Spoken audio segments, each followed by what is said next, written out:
pourquoi il faut sauver le soldat Ricciardo? On va essayer d'en parler. D'abord peut-être reparler de l'affiche de Daniel Ricciardo, qui c'est 33 ans, 230 Grands Prix déjà pour Daniel Ricciardo, 8 victoires, 3 pole positions, avec une arrivée tonitruante, on s'en souvient, chez Red Bull, où il avait mis au pas Sébastien Vettel, quadruple champion du monde. Ça, ceux qui n'ont pas le recul se demandent un petit peu pourquoi on en fait autant sur Daniel Ricciardo, mais enfin, il avait quand même fait trembler, il a fait partir Vettel de chez Red Bull. Oui, absolument.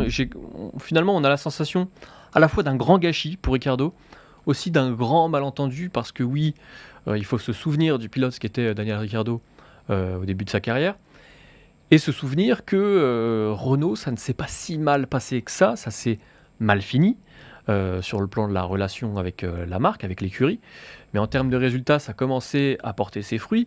Il ne faut quand même pas oublier que cette décision, certes, il y a l'aspect financier qui compte beaucoup et qui a forcément compté comme il aurait compté pour n'importe quel autre pilote. Il y a aussi le contexte. On était dans une période de Covid, une période de crise financière, une période de doute où on ne savait pas ce que Renault allait décider pour la suite de son aventure en Formule 1. Donc finalement, Ricciardo avait anticipé et avait préféré partir chez McLaren, qui quand même était une vraie porte de sortie. C'est pas simplement une écurie qui va vous donner de l'argent, c'était une écurie, et c'est encore une écurie qui est ambitieuse.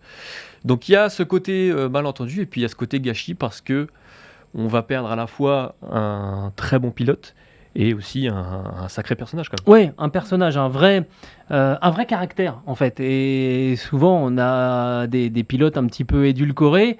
C'est lui qui a amené cette méthode de célébrer ses victoires en buvant dans sa chaussure. Alors c'est pas pour ça qu'il faut le garder quand même, mais ça dénote quand même un certain côté du personnage, ce sourire aussi.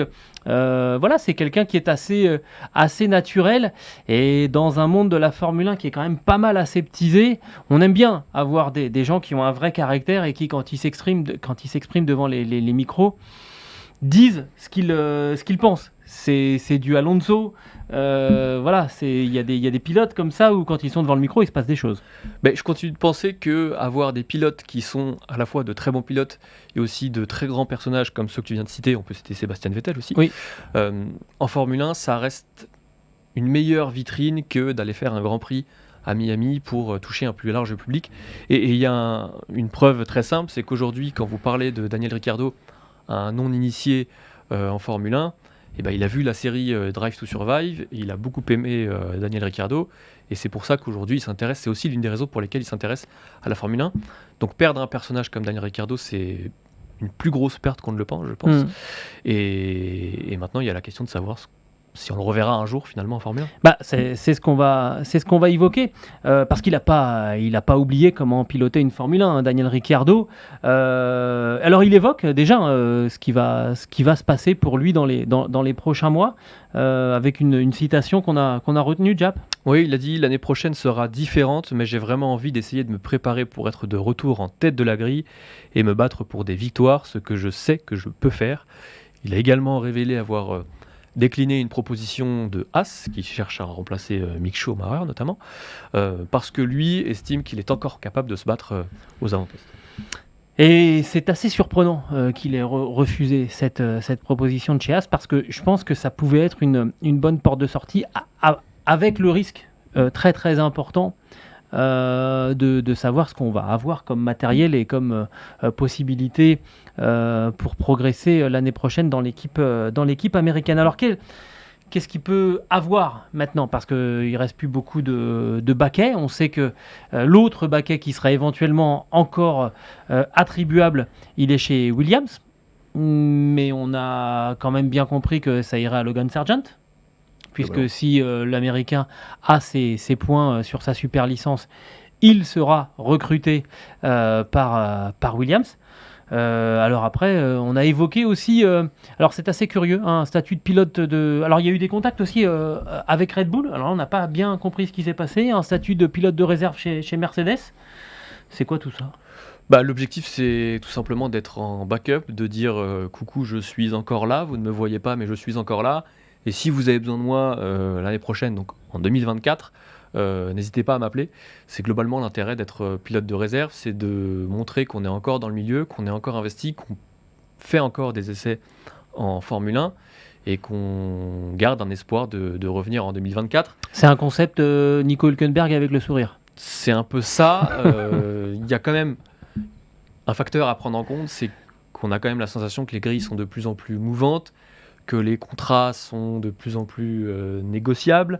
On peut prendre l'exemple de Pierre Gasly qu'on disait intouchable avec son contrat Red Bull et qui finalement a réussi à s'entendre, que ce soit Alpine et Red Bull, ou Gasly et Red Bull, pour filer chez Alpine. Donc globalement, ça crée de l'espoir et ça permet à Daniel Ricciardo d'envisager pourquoi pas un retour en 2024, même si ça sera très compliqué. Lui, s'il veut rester dans une écurie de pointe, c'est pourquoi pas pour profiter d'une potentielle retraite d'Hamilton, mais même si là on est sur de l'hypothétique, ou d'une fin de contrat prématurée de Sergio Pérez qui est également fortement inenvisageable. Ouais, Pérez qui est sous contrat avec Red Bull pour 2023 et 2024. Absolument, Donc là, on parle 2 ans. Éventuellement d'un volant pour 2025, sachant que Daniel Ricciardo, il a 33 ans. S'éloigner si longtemps des places sur la grille de départ, je dis pas d'un volant, mais je dis des places sur la grille de départ, on voit bien que même Fernando Alonso ne l'a pas fait. Il est resté en activité. L'Espagnol, il a continué en plus à gagner des courses. Ça, c'est la condition sine qua non. Passé un certain âge, si vous ne gagnez plus, vous êtes fini. Pourquoi j'évoque Fernando Alonso ? Parce que dans les possibilités, alors j'ai pas d'infos là-dessus, sinon je vous promets que je vous le dirai, mais moi je vois bien un coup de billard à 3 bandes, et je pense que du côté de chez Daniel Ricciardo, on y a pensé. Il y a Porsche qui va revenir en endurance, en catégorie Rennes, donc en LMH ou LMDH, ça dépend. La catégorie Rennes, maintenant vous savez, elle a 2 étiquettes. Elle va avoir 2 étiquettes à partir de l'année prochaine en endurance.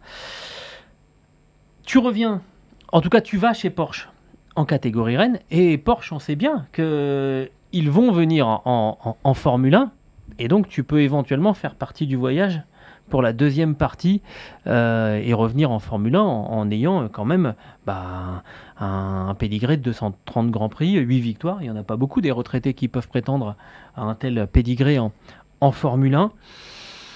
Voilà, je me dis, tiens, ça serait pas inintéressant ça quand même. Il y a là, pour 2023-2024, une bonne dizaine de constructeurs qui vont s'engager en endurance.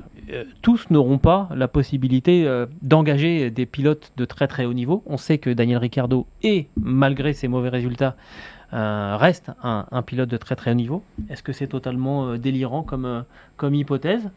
C'est absolument pas délirant, et je pense que c'est même une option qui est envisagée. Maintenant, ça reste une option où il y a plusieurs inconnus, ça reste une option risquée parce que on est sur du moyen, voire du long terme, et que les choses bougent tellement vite que c'est très difficile de se projeter à 3 ou 4 ans en Formule 1. Est-ce que c'est plus risqué que d'accepter un baquet chez Haas ? Je ne sais pas. Je pense que là, il y a la question de l'ego qui entre en jeu, parce que pour un pilote de la stature, de l'envergure de Daniel Ricciardo, c'est probablement plus difficile d'accepter un baquet chez Haas plutôt que de faire une année sabbatique et de voir ce qui se passe en 2024.